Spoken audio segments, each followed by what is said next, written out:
Hey, this is Eric Hevelin from buildingwebsitesuccess.com, and in today's video I want to talk about what an email autoresponder is. As you can see, I'm signed into mine, and I'm going to go over a few basics of what it is, why set up an autoresponder, and what some of the benefits are, and some questions that you might have.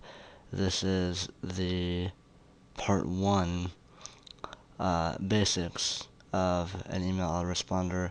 I'll have more videos coming later on, so if there's any questions I don't cover in this, or something in particular that you are having trouble with or want to know more about, please let me know so that I can help you get going as fast as possible and see success for your website. So what is an email autoresponder? Well, basically, it's a pre-written set of emails that you send out to your subscribers over a given period of time. So as you can see, I have all these emails, and the Welcome to the VIP newsletter is my first email that people receive when they first sign up. And then, of course, I have my other 7 emails that go out over a given period of time. So that's what an autoresponder basically is. You write your emails and create your offer up front, and then you simply add them into Aweber, for example, and from there you can set them up to where they go out over a period of time, every so many days, and they'll basically go out automatically for you whenever someone new signs up. So why set up an autoresponder?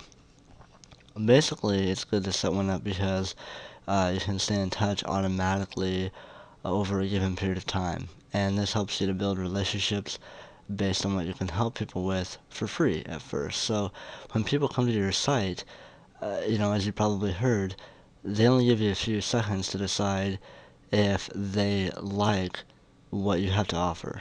I mean, you have a powerful offer that you can give to them, such as a course, for example, just even a small, 5-10 day course or something like that. Even if it's, longer as time goes on, the main giveaway, the main offer that you create will build that relationship, and people will want that. Therefore, they will receive emails from you because they will get emails from you on a regular basis because of the setup, the autoresponder, and this will keep them informed of who you are. And when you send out updates to your blog or website per se, then they'll be more apt to come and visit your site and get to know you better, and you can help them solve a problem. So the offer that you give away free at first can be something simple, like a video course, email mini course, things like that, which we'll go into next. But basically, it's just good to stay in touch over time and build that relationship, because when they see that you can help them and they can take action fast with what information you're providing to them, then they'll be more likely to remember you and really stay with you and remain a subscriber, which is what you want. So how long should your autoresponder be? The real answer to this is as long as you want it to be. For instance, I have a 7 video course I give out. It's 7 different videos, and this goes out not even every day. It's just every couple days. So you can create a video course such as what I've done. You can create an email mini course, which is simply a pre-written set of emails that are just right in the autoresponder. There's no links to click on. You can have that, but it's just a regular helpful email that goes out to them every few days instead of a video.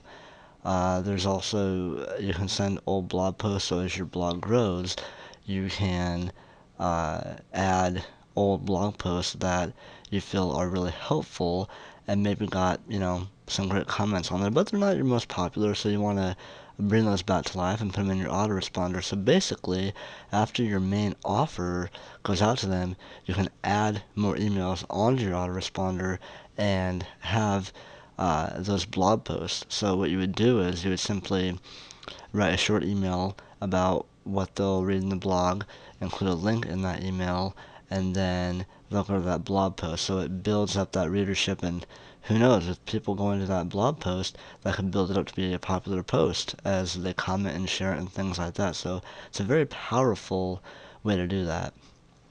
So, really, there's no right answers. Just, try something and see what works. And a great thing to do that I honestly have not seen many people do since I've been, really the whole internet marketing thing. I've been doing it since '09, and I got out of it for a while, but I haven't seen many people really send out their old blog posts, so it's something you could definitely try. And it may not work for every market, for your type of business, but you just never know. So it's always a good idea to connect however you can, as long as you're providing value, and if you can set up automation and still, be real and connect with people when they respond to you with questions and get back to them, that's the whole point. So over here, the intervals that I have over here, what does the interval beside the messages mean? Basically, these are how long until the next email is sent out. So as you'll see, 0 is sent out right away. So as soon as you sign up, this is the first email that you get right here. And then 1 is around 24 hours later and so on. So this would be about 48 hours later and so on. So I've set these up so they're about every 2 days or so, roughly, that you'll get each message after the last one. So that's how that works. And that's an important factor because, if you send out an email every single day, great, but then let's say you have a 10-day course, after 10 days, that's it. If you spread things out a little bit, then it gives your subscribers a little break. At the same time, you're still connecting with them, every once in a while, every couple of days, maybe every week, something like that.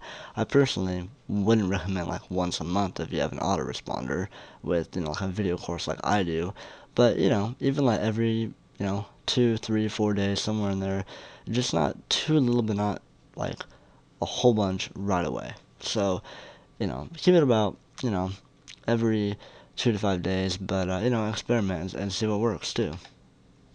So, should you set up an autoresponder or just give one thing away in the beginning if you're just starting out?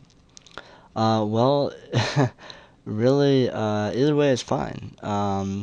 But with an autoresponder, you're able to build more leverage and stay in touch easier over that period of time. So a lot of people give away a free ebook, for example, and that's a very common practice because you can write an ebook pretty quickly, convert it to a PDF, and then upload that, and you're ready to go. You provide the your uh, details of what they'll be able to achieve once they've got your ebook and the benefits of it, and they get it and they read it, and that's it, and it's all great, and you can keep in touch that way. And that's a very common practice, and there's nothing wrong with that. I know very many successful people who do just that, in fact, and they're doing great. Um, but having the autoresponder is also great because like I've already mentioned, you can set up old blog posts. You can give away a free course if you want to, and that's the thing too. Is if you write, for instance, uh, an ebook, what you can do is you can even take that ebook once you've written it. This takes a bit more time, but writing the ebook first is always a good idea, in my opinion.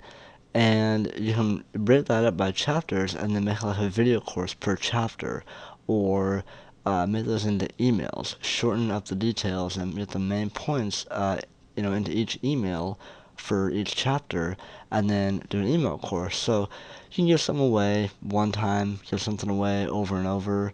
It's really up to what you want to do, but definitely, with an autoresponder, whatever you decide to do, just know that you're going to be keeping in touch regardless over time. You want to, and by doing that, you are building leverage, building relationships, and ultimately going for success over just, never keeping in touch. So ultimately, either way works fine. You just have to test and find out what works for you. So, should you put new content in your emails or what's already on your site? So, what I mean here is, in your autoresponder, should you just add the content that's already on your blog, since it's already there for visitors to find anyway, or should you go ahead and provide brand new unique content? And again, either way or both is fine. The fact is, new content that helps people further is great, but not everyone will know about your blog or site content, so mixing it up is also good. So what you could do is, for example, go ahead and put new content in a few messages, and then as time goes on, as I've mentioned a few times now, add old blog posts, because not everyone who visits your site who's brand new is going to go and read, scroll down your page and read all the different blog posts you have, or visit your archives if you have an archives page that's visible in navigation. People who are new to your site are not going to do that probably. They might, but they might not. And there's different other things you can do, but basically it's just good that you experiment and you can mix it up. Because if you have some old blog content, you can bring that blog back to life. No one will know. And besides that, there's nothing wrong with it. You've already written the content. But, the whole thing about providing the blog content that's already there in your email, in your newsletter, and in your autoresponder is that people find more value in packaged information, in a structured form of information. So if they're just going on your blog, it's one thing. If it's structured and sent to them, they may not even know that it's from your blog. And if it's structured, or if they do either way, they may not even care. So if it's structured and packaged in those emails, they're probably going to find it more valuable because you took the time to put it in those emails and give it to them so that they could get value out of it. Because, you know, let's say a thousand subscribers later, you know, they're not going to know what your second, third, 10th, 20th post might have been on your blog. So if it's really valuable and lots of people got great value, they sent you emails and they said it was a great post and they got a lot of results from it, you want to let those other subscribers know who may not know about it. So mix it up, try it out, see what happens. And that's pretty much it. There's more to it, but this is just a basic course on an autoresponder that I thought I would do. It's basic video. And this should get you started with some ideas on how to set one up, as far as what kind of content to provide, what you can do with it, and even some ideas for thought and everything. So I hope this video was helpful. I know some of these things I didn't know when I first started my very first website and blog, so I've learned quite a bit. But if you found this video helpful, go ahead and do what you do. Share it, like it, leave me a comment. Visit my website, buildingwebsitesuccess.com, for more information and more videos, as well as if you want a free WordPress website setup. And, if you want more details and have, more questions about an autoresponder and how to actually set one up, and are having trouble with it, please also, let me know. That way I can provide more tutorials on how to do things. So with that said, I hope you have a great day. I hope this has helped you with some ideas on what you can do for your website to keep it successful, and I will see you in another video. Thanks. Bye.